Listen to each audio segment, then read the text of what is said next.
I keep hearing you articulate largely federalism, and I'm wondering on the situation in Texas with giving scholarships to schools of children of illegal aliens.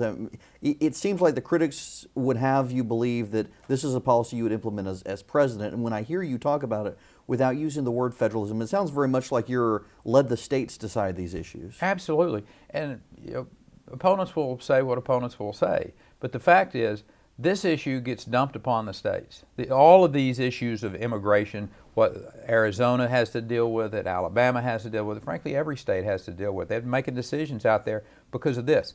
Our federal government has been abject failures when it comes to the issue of securing our border. I've had to deal with it for 10 years. I put Texas Rangers and our National Guard. Our folks get shot at and harassed.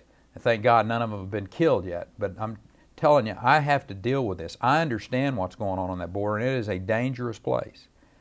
But the states have to deal with these issues. And Texas made the decision that we had two choices because the federal government failed to secure the border. But on the other side of it, they say you have to educate, you have to give health care.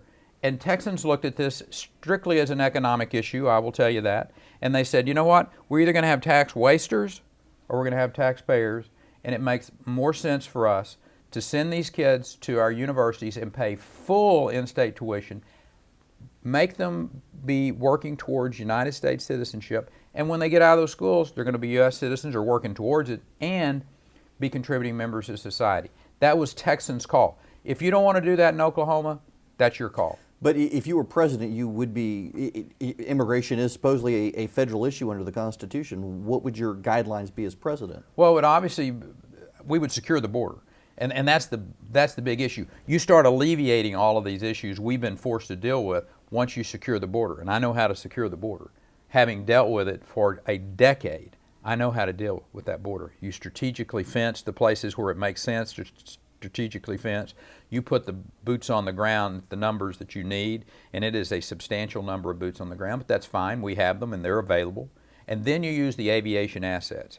Let me tell you, we have technology with our Predator drone type concepts and other ways to shut that border down. I mean, you will know exactly what's going on, and you can bring a halt to illegal activities, whatever they might be, on that border. I guess, Governor, the concern is when you, under your policies to secure the border, what would the next step be for illegal aliens who are currently in the country? Well, I think that's where you have a very broad and an open conversation.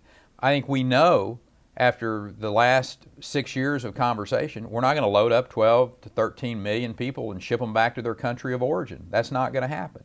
So what is the logical, thoughtful way to bring these people out of the shadow of illegality, to bring them into a type of a situation where you know who they are, and the bad guys that you can round up and ship off and never have them come back because you know the border is secure.